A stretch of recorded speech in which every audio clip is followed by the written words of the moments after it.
అధ్యక్ష మీరు ఒక్కసారి ఇది వినాలి అధ్యక్ష. 19 తారీఖున అధ్యక్ష ఒక ప్రముఖ పేపర్ లో కొన్ని ఆర్టికల్ వచ్చినాయి అధ్యక్ష. లిక్కర్ మీద ఏమని వచ్చినాయి? కమిషన్లు బట్టి కొత్త బ్రాండ్లకి తెరలేపుతున్న గేట్లు అనేది ఓ ప్రముఖ పేపర్ లో వచ్చినాయి అధ్యక్ష. ఈ పేపర్ కూడా ఒక్క మా నమస్తే తెలంగాణనే కాదు, మీరు ఇట్లా అంటారని ఆంధ్రజ్యోతి పేపర్ కూడా తీసుకొని వచ్చిన, మీకు సపోర్ట్ చేసే ఆంధ్రజ్యోతి పేపర్ ని కూడా తీసుకొని వచ్చిన అధ్యక్ష. దీంతో పాటు అధ్యక్ష మే 21 తారీఖున అధ్యక్ష మంత్రి గారు ప్రెస్ మీట్ పెడతారు అధ్యక్ష. ఇది తన పేపర్ క్లిప్పింగ్. ఏమని పెట్టారు అధ్యక్ష మంత్రి గారు? ఏ ఒక్క కొత్త మందుకు గాని కొత్త ప్రపోజల్స్ గాని ఏ ఒక్క అప్రూవల్ కి ఒక్కటి కూడా రాలే, మేము ఒక్క అప్రూవల్ కూడా లైసెన్స్ ఇవ్వలేదని మంత్రి గారు ప్రెస్ మీట్ పెట్టి రాసిన పేపర్ల మీద 100 కోట్ల నష్టపరిహారం వేస్తామని చెప్పి ఈ పేపర్ కటింగ్ అధ్యక్ష. దీని తర్వాత అధ్యక్ష 27 తారీఖున మా బీఆర్ఎస్ పార్టీ ఆఫీస్ నుంచి Som distilleries and beverages limited సెబీకి లెటర్ పెడతారు అధ్యక్ష. ఏమని పెడతారు అధ్యక్ష? Official permission from the state of Telangana to supply our re-owned beer brands. We are, dear sir and madam, we are pleased to announce that we have received official permission from the state of Telangana to supply our re-owned beer brands అని soan distilleries వాళ్ళు సెబీకి letter పెడతారు. దీని వల్ల ఆ రోజు stock కూడా పెరిగింది, వాళ్ళ స్టాక్స్ కూడా పెరిగినాయి. దాని తర్వాత 28 తారీఖుకి మళ్ళా మంత్రి గారు లెటర్ ఇస్తారు అధ్యక్ష. ప్రెస్ నోట్ రిలీజ్ చేస్తారు అధ్యక్ష. ఏమని రిలీజ్ చేస్తారు అధ్యక్ష? To address the above, the MDBCL has responded on the offer of Som Distilleries of MP State to supply beer to the State Beverages Corporation. This said company is a supplier of IMFL to 22 states, UTs, military units since 2 decades అని చెప్తారు అధ్యక్ష. దాని తర్వాత ఏం చెప్తారు అధ్యక్ష? అదే press note లో the government takes this prestigious presence as their pride. The above said Som Distillery is an Indian company. దాంట్లోనే మంత్రి గారు చెప్పారు అధ్యక్ష, my office was not aware of the day-to-day transactions of the corporation. As per the existing procedure, the above applications were not being placed for the minister's consideration అని press note release చేశారు అధ్యక్ష. అంటే పాపం నేను మంత్రి గారు తప్పు పడతలేను అధ్యక్ష. ఇది ఎక్కడి నుంచి డైరెక్షన్ అయిందంటే మధ్యప్రదేశ్ లో ఒక మాజీ ముఖ్యమంత్రి నుంచి ఈ ముఖ్యమంత్రికి డైరెక్షన్ రాగానే మంత్రి గారికి తెలియకుండానే పర్మిషన్ ఇచ్చారు అధ్యక్ష. ఇది నేను చెప్పలే అధ్యక్ష. కానీ అధ్యక్ష తనకు కూడా మీ ద్వారా తెలియజేస్తా ఉన్నాను, నేను ఏది కూడా అలిగేషన్ చేయలేదన్నా. ఇది సోమ్ డిస్టిలరీస్ వాళ్ళే ట్వీట్ చేసి వీళ్ళు సెబీకి పంపిరన్నా. ఏమని పంపిరన్నా మళ్ళొక్కసారి చదువుతాం మీరు వినడానికి. We are pleased to announce that we have received official permission from the state of Telangana to supply our renowned beer brands అని వాళ్ళే పంపించారు. నేను ప్రూఫ్ లేకుండా మాట్లాడలేదు. దీంతో పాటు సెబీకి పంపించిన తర్వాత సెబీకి మా బీఆర్ఎస్ పార్టీ నాయకులు అధ్యక్ష క్వశ్చన్ వేసారు. ఏమని క్వశ్చన్ వేసారు అధ్యక్ష? రిగార్డింగ్ వీళ్ళేమో అన్నట్టు ప్రెస్ లీక్లు ఇస్తా ఉన్నారు, క్యాన్సిల్ చేసిన పర్మిషన్ అని. మరి గౌరవ మంత్రి గారే ప్రెస్ లీక్లు ఇచ్చిండ్రు. దీంతో మా గౌరవ సభ్యులు అధ్యక్ష ఏం మాట్లాడారు అధ్యక్ష? లెటర్ సెబీకి ఆర్టీ యాక్ట్ పెట్టింది అధ్యక్ష. The cancellation of the official permission from the state of Telangana to supply the beer brands by Som Distilleries and Breweries Limited have been cancelled. ఇది ఇట్లాంటి వచ్చింది ఆ లెటర్ అని మీకు అడిగితే సెబీ నుంచి రిప్లై వచ్చింది అధ్యక్ష. View of reply at point 1 above, the same is not available with SEBI. అంటే ఇంకా క్యాన్సిల్ చేసినట్టు ఏది కూడా మాకు లెటర్ పంపలేదని సెబీ పంపిందన్న. This is the evidence. Speaker ద్వారా మీకు మీ దగ్గరకు పంపిస్తాం అధ్యక్ష. ఇంకొకటి అడుగుతున్నా అధ్యక్ష, స్పీకర్ గారు చైర్మన్ మార్చడానికి మీరు రాష్ట్ర ప్రభుత్వం సుముఖంగా ఉన్నదా అని కోర్టు మమ్మల్ని అడిగింది 2 గంటలు వాయిదా వేసి. మేము కోర్టుకు స్పష్టంగా చైర్మన్ మార్చడానికి రాష్ట్ర ప్రభుత్వానికి ఎలాంటి అభ్యంతరం లేరు, మీరు ఆదేశిస్తే మేము మారుస్తామని కోర్టుకు చెప్పినాం. వాళ్ళు అడిగింది కమిషన్ను రద్దు చేయమని. వాళ్ళ కమిషన్ రద్దు చేయమన్న విజ్ఞప్తిని కోర్టు తిరస్కరించింది. కానీ వయా మీడియాగా చైర్మన్ను మార్చి మీరు ఒక విచారణ కొనసాగించండి అని కోర్టు ఇచ్చింది. వాళ్ళ క్లీన్ చిట్ వచ్చినట్టు కాదు, కేసీఆర్ వాదనను కోర్టు తిరస్కరించింది స్పష్టంగా సుప్రీంకోర్టు. ఇప్పుడు గొంతులో వెలక్కాయ పడ్డట్టు కక్కలేక మింగలేక వాళ్ళు ఏం చేయాలనో దిక్కు తెలవక ఈరోజు ఉన్నారు అధ్యక్ష. Point number 1. పాయింట్ నెంబర్ 2, వారు మేము BHELకి ఇచ్చినాం, మేము అద్భుతాలు చేసినాం, దానివల్ల రాష్ట్రానికి ఎంతో ప్రయోజనం జరిగింది, లేకపోతే కేంద్ర ప్రభుత్వం 50% ఉత్పత్తి చేయమని అన్నది, కాబట్టి సూపర్ క్రిటికల్కు సబ్ క్రిటికల్కు పెద్ద తేడా లేదని వారు ఉపన్యాసాలు చెప్తున్నారు అధ్యక్ష. నేను మీ దృష్టికి తీసుకురావాల్సింది ఒకటే అధ్యక్ష, భద్రాద్రి పవర్ ప్లాంటు 2015లో వీళ్ళు ఒప్పందం చేశారు అధ్యక్ష. 7,290 కోట్ల 60 లక్షలకు అధ్యక్ష. వీళ్ళు ఏంది 2015లో ఇచ్చేసి 2017లో పూర్తి చేస్తారు, 2 సంవత్సరాలని చెప్పి ఒప్పందం చేశారు అధ్యక్ష. ఇది ఎప్పుడు పూర్తి అయింది అధ్యక్ష? ఎందుకు చెప్పారు? ఇది అత్యవసరం ఉంది కాబట్టి సబ్ క్రిటికల్ టెక్నాలజీతో ముందుకు పోతాం, రెడీగా ఎక్విప్మెంట్ ఉన్నది, మేము అందుకోసం సబ్ క్రిటికల్ టెక్నాలజీకి వెళ్తున్నామని చెప్పి సభలో చెప్పడమే కాకుండా కేంద్ర ప్రభుత్వానికి చెప్పి కాంట్రాక్ట్ ఇచ్చేసారు, ఇండియా బుల్స్కు బెయిల్ అవుట్ చేశారు. ఎప్పుడు పూర్తయింది అధ్యక్ష? 2022లో పూర్తయింది అధ్యక్ష. 2 ఏళ్లలో పూర్తి చేస్తామన్నది 7 సంవత్సరాలు పట్టింది. 7,290 కోట్లతో పూర్తి చేస్తామన్న ప్రాజెక్టు 10,515 కోట్ల రూపాయలు అయింది అధ్యక్ష. 3,225 కోట్ల రూపాయలు వాళ్ళు ఒప్పందాలు చేసిన దాని మీద పెరిగింది అధ్యక్ష. అంటే దాదాపుగా 45% అంచనాలను పెంచి ఈరోజు పర్ మెగావాటు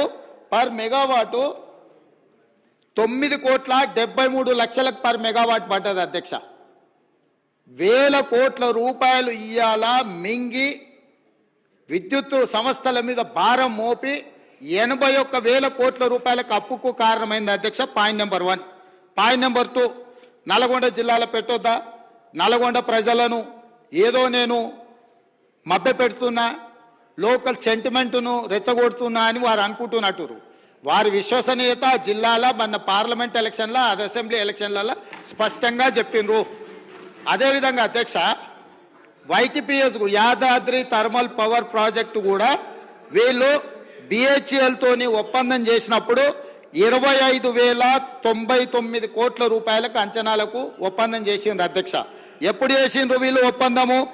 1/6/2015 అధ్యక్ష. ఇది 2021 లోపల కంప్లీట్ చేస్తామని ఒప్పందం చేసిండ్రు అధ్యక్ష. ఇవాళ ఎంత అధ్యక్ష? 2024. ఇప్పుడు కూడా పూర్తి కాలేదు, ఇంకా 2 ఏళ్ళు మినిమం పడుతుంది అధ్యక్ష. ఆ రోజు ఏం చెప్పిండ్రు? 45 రోజులు టెండర్ పిలిస్తే సమయం వృధా అవుతుంది, ఈ 45 రోజులను కూడా మేము వృధా చేయదలుచుకోలేదు, అందుకే బిహెచ్ఎల్కు మేము అప్పచెప్తున్నాం, తద్వారా మేము తొందరగా విద్యుత్ ఇస్తామని కారణం చెప్పిండ్రు.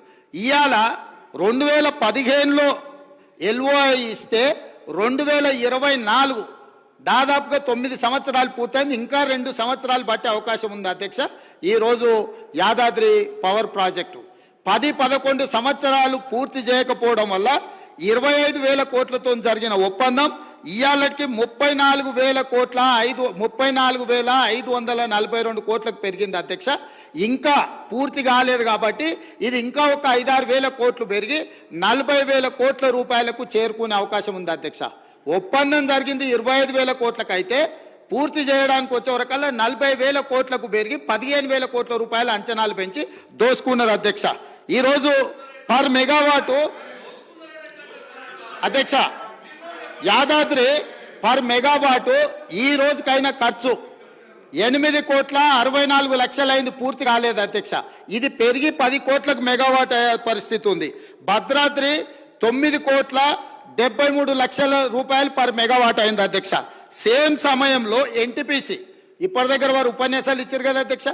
తెలంగాణ పునర్విభజన చట్టంలో ఆనాడు మన్మోహన్ సింగ్ గారు తెలంగాణ విద్యుత్ సమస్యలను పరిష్కరించడానికి, తెలంగాణకు శాశ్వతంగా విద్యుత్తును ఇవ్వడానికి ఎన్టీపీసీ ద్వారా ఆంధ్రప్రదేశ్ పునర్విభజన చట్టం 2014లో 4,000 మెగావాట్ల పవర్ ప్రాజెక్ట్స్ తెలంగాణలో నిర్మించి అందులో ఉత్పత్తిలో 85% తెలంగాణ రాష్ట్రానికి ఇవ్వాలని చట్టంలో పెట్టి పొందుపరిస్తే వీళ్ళు 1,600 మెగావాట్లకు మాత్రమే ఎన్టీపీసీకి పవర్ ప్రాజెక్టు నిర్మాణానికి ఆనాటి ప్రభుత్వం అనుమతి ఇచ్చింది అధ్యక్ష, 4,000కి ఇవ్వకుండా. దాంతో 1,600 మెగావాట్ల పవర్ ప్రాజెక్టు 2016లో వాళ్ళు మొదలుపెట్టి 2024 ఫిబ్రవరిలో పూర్తి చేశారు. వాళ్ళకు పర్ మెగావాట్ ఎంత కష్టపడ్డది అధ్యక్ష అంటే 7,38 లక్షలు. సేమ్ వీళ్ళ తర్వాత సంవత్సరం తర్వాత మొదలుపెట్టిన ఎన్టీపీసీకి పర్ మెగావాట్ విద్యుత్ ఉత్పత్తికి 7,38 లక్షలు అయితే వీళ్ళు ఉత్పత్తి చేసిన భద్రాద్రి 9,73 లక్షలు అయింది అధ్యక్ష పర్ మెగావాట్. యాదాద్రి ఇప్పటి వరకు 8,64,00,000 పర్ మెగావాట్ ఖర్చు పెట్టిరు అధ్యక్ష. పూర్తి అయ్యే వరకు 10 కోట్ల రూపాయలు అవుతుంది. ఇప్పుడు తమరి ద్వారా నేను అడుగుతున్నా అధ్యక్ష, ఎన్టీపీసీకి పర్ మెగావాట్ సూపర్ క్రిటికల్, ఇది సబ్ క్రిటికల్ కాదు, ఇది అడ్వాన్స్డ్ టెక్నాలజీ 7,38,00,000 పర్ మెగావాట్ ఉత్పత్తి అయితే సబ్ క్రిటికల్ టెక్నాలజీ 9,73,00,000 రూపాయలు ఎట్లయితుంది అధ్యక్ష? ఎక్కడికి పోయింది అధ్యక్ష ఈ సొమ్ము? పర్ మెగావాట్ 2 కోట్ల పైగా, అంటే 1080 మెగావాట్ల విద్యుత్ అంటే 2.5 కోట్లు పర్ మెగావాట్కు అంచనాలు పెరిగినాయంటే దాదాపుగా 2.5 కోట్ల రూపాయలు భద్రాద్రి పవర్ ప్రాజెక్టులో మింగిందెవరో లెక్క తేలడం కోసమే ఈరోజు విద్యుత్తు మీద కమిషన్ వేసినాం అధ్యక్ష. ఇక్కడ దాదాపుగా 10 కోట్లు అంటే దాదాపుగా 2.5 కోట్లు ఇంటూ 4,000 మెగావాట్లు, దాదాపుగా 10,000 కోట్ల రూపాయలు యాదాద్రిలో అంచనాలు పెంచడము.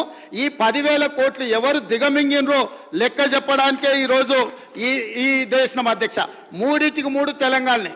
ఇక మూడవది కిషన్ రెడ్డి గారు మమ్మల్ని అడిగినరు.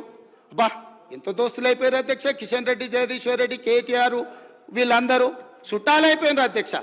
ఢిల్లీకి సీకట్ల పోయి బామార్దులు పోయి ఢిల్లీలో సీకట్ల బిగ్గర కాళ్ళు పట్టుకోగానే వీళ్ళంతా చుట్టపోళ్ళు అయ్యారు అధ్యక్ష. నేను వీళ్ళు ఎన్టీపీసీకి వీళ్ళు 4,000 మెగావాట్లకు కాంగ్రెస్ అనుమతి ఇస్తే 1,600 మెగావాట్లు మాత్రమే ఉత్పత్తి చేయడానికి అనుమతి ఇచ్చి 2,400 మెగావాట్లు ఉత్పత్తి చేయడానికి ఎన్టీపీసీకి 10 సంవత్సరాలు వీళ్ళు అనుమతి ఇయ్యలే. వాళ్ళు అక్కడ ఉత్పత్తి చేస్తే వీళ్ళు కాంట్రాక్టర్లకు ఇచ్చుకోవడానికి బిహెచ్ఎల్ పేరు మీద G2G ఇచ్చి వాళ్ళ సొంత కాంట్రాక్టర్లకు బినామీలకు ఇచ్చి దోసుకోవడానికి అవకాశం ఉండదని ఎన్టీపీసీని నియంత్రించి ఇవ్వకపోతే మా ఉప ముఖ్యమంత్రి గారు బాధ్యత తీసుకున్న తర్వాత ఎన్టీపీసీని పిలిపించి 2,400 మెగావాట్ల విద్యుత్ ప్రాజెక్టులను ప్రారంభించండి, మీకు భూమి కేటాయించడం, మీకు నీళ్లు కేటాయించడం, మీకు సింగరేణి నుంచి బొగ్గు కూడా మేము ఇస్తామని చెప్పి అగ్రిమెంట్ చేసి దాన్ని ముందుకు తీసుకెళ్ళింది ఉప ముఖ్యమంత్రి గారు అధ్యక్ష. వాళ్ళు కాదు, ఎన్టీపీసీని కూడా దోకా చేసి తెలంగాణ నిండా ముంచి కమిషన్ల కక్కుర్తిపడి ముంచుతుంటే ఎన్టీపీసీకి అనుమతి ఇచ్చింది కాంగ్రెస్ పార్టీ. రికార్డులున్నాయి, మీరు రికార్డులు తీసి సభలో పెడతాం అధ్యక్ష. ఇవాళ పవర్ పర్చేజ్ వాళ్ళు ఫస్ట్ ప్రిఫరెన్స్ ఎన్టీపీసీ ఏది ఉత్పత్తి చేసినా ఇక్కడ ఉండే స్టేట్కు 85% ఇవ్వాలి. ఆ 85% మీరు ఒప్పందం చేసుకుంటారని మా దగ్గరికి వాళ్ళు వచ్చారు, తెలంగాణ రాష్ట్ర ప్రభుత్వం దగ్గరికి, విద్యుత్ శాఖ దగ్గరికి. మేము అంచనాలు వేసినాం. ఇవాళ మార్కెట్లో ₹5.30 మాకు విద్యుత్తు ఒప్పందాలు జరుగుతున్నాయి, విద్యుత్తు దొరుకుతుంది అధ్యక్ష. వాళ్ళు ఈరోజు పని ప్రారంభిస్తే ఒక 4 నుంచి 5 సంవత్సరాలు పడుతుంది అధ్యక్ష వాళ్ళ ప్రాజెక్టు పూర్తి కావడానికి. ఆ రోజుకు ఈ ప్రొడక్షన్ కాస్ట్ మొత్తం లెక్కేస్తే 8 నుంచి 9 రూపాయలు పర్ యూనిట్ ఈరోజు ఒప్పందం చేస్తే పడుతుంది. ఈరోజు అంత అత్యధికంగా ధర పెట్టి విద్యుత్ ఒప్పందం చేస్తే సంస్థకు లాభం జరుగుతుందా, నష్టం జరుగుతుందా? మేము అంచనాలు వేసుకొని మీ దగ్గరకు వస్తాము. ఒకవేళ ఎన్టీపీసీతో మనం ఒప్పందం చేసుకోకపోతే ఎన్టీపీసీ బాహ్య ప్రపంచంలో ఎవరికైనా ఉత్పత్తి చేసింది అమ్ముకోవచ్చు అధ్యక్ష. ఆ రోజు తెలంగాణ విద్యుత్ సంస్థలు కూడా వాళ్ళతోని ఆ రోజున్న మార్కెట్ రేట్ ప్రకారం మనం కొనుగోలు చేయొచ్చు అధ్యక్ష. ఈ రోజు మనము ఎన్టీపీసీతో ఒప్పందం చేస్తే 85% ఖచ్చితంగా మనం కొనుగోలు చేయాల్సిందే. ఆ రోజు capital investment and production cost 2 కలిపితే ఏ ధర పడుతుందో ప్లస్ ప్రాఫిట్. విద్యుత్తు కొనుగోలు ఏ విధంగా డిసైడ్ అవుతుంది అధ్యక్ష? ప్రాజెక్టును పూర్తి చేయడానికి పెట్టే క్యాపిటల్ ఇన్వెస్ట్మెంట్ ప్లస్ ఏదైతే మనము బొగ్గు వాడతామో, రా మెటీరియల్ వాడతామో ఆ కాస్ట్ ప్లస్ ఆ కాస్ట్ యొక్క ఆ ప్రాజెక్టు యొక్క ప్రాఫిట్, ఈ 3 కలిపితే 3టిని కలిపి అంచనా చేసి విద్యుత్తు పర్ యూనిట్ ధర ఫిక్స్ అవుతుంది అధ్యక్ష. ఇప్పుడున్న అంచనాల ప్రకారం మా అధికారులతో నిపుణులతో మాట్లాడితే ఇప్పుడు ఎన్టీపీసీ కట్టబోయే 2,400 మెగావాట్లతో ఈ రోజే మనం ఒప్పందం చేసుకుంటే ఉత్పత్తి సమయానికి మనం 9 రూపాయలు పర్ యూనిట్ చెల్లించాల్సి వస్తుంది. ఇది లాభమా నష్టమా అంచనా వేసుకొని వాళ్ళతో ఒప్పందాలు చేసుకున్నాం అధ్యక్ష. దాంతో వాళ్ళ పనులు ఆగలేదు అధ్యక్ష. ఎన్టీపీసీ ఎక్కడైనా పవర్ ప్రాజెక్టుకు రాష్ట్ర ప్రభుత్వం అనుమతిస్తే వాళ్ళు నిర్మాణం చేసుకొని పూర్తయ్యే లోపల ఎప్పుడైనా మనం అగ్రిమెంట్ చేసుకోవచ్చు. మనం చేయకపోతే వాళ్ళు బయట ఎక్కడైనా అమ్ముకోవచ్చు. ఎందుకింత దుఃఖం వస్తుంది అధ్యక్ష? కిషన్ రెడ్డి గారు చెప్పిండంట, కిషన్ రెడ్డి గారు దుఃఖంలో వీరు భాగస్వాములు అయిందంట, ఈయన ఓదార్చిండంట, ఆయన ఓదార్చిండంట. ఇదా అధ్యక్ష వీళ్ళు మాట్లాడేది? వాళ్ళ బీఆర్ఎస్ బీజేపీ చీకటి ఒప్పందం మీకు అర్థమైపోయింది కదా అధ్యక్ష. ఇది కాకుండా వారు ఒక మాట చెప్పిండ్రు అధ్యక్ష, ఏమని? కేంద్ర ప్రభుత్వము 50% ఉత్పత్తి చేయాలి, అంతకంటే ఎక్కువ చేయొద్దు అని ఆదేశాలు ఇచ్చింది. 50% ఉత్పత్తి చేస్తే సబ్ క్రిటికల్ టెక్నాలజీ కంటే కూడా ఎక్కువ బూడిద వస్తుంది, ఎక్కువ నష్టం వస్తుందని ఎప్పుడు చెప్పింది అధ్యక్ష కేంద్ర ప్రభుత్వం? ఈ మాట 2023-24 సంవత్సరంలో చెప్పింది. దేనికోసం చెప్పింది అధ్యక్ష? సోలార్ పవర్ ప్రాజెక్టు, అదేవిధంగా విండ్ పవర్, గ్రీన్ ఎనర్జీ అంతా వచ్చింది, వాటి ఉత్పత్తి చాలా పెరిగింది కాబట్టి మీరు 50% గ్రీన్ ఎనర్జీ వాడుకోండి, మిగతా 50% బొగ్గు చేత ఉత్పత్తి అయ్యే విద్యుత్తును వాడండి అని సూచన చేసింది. It is not mandate. ఇదేమి మన మీద బలవంతంగా కేంద్ర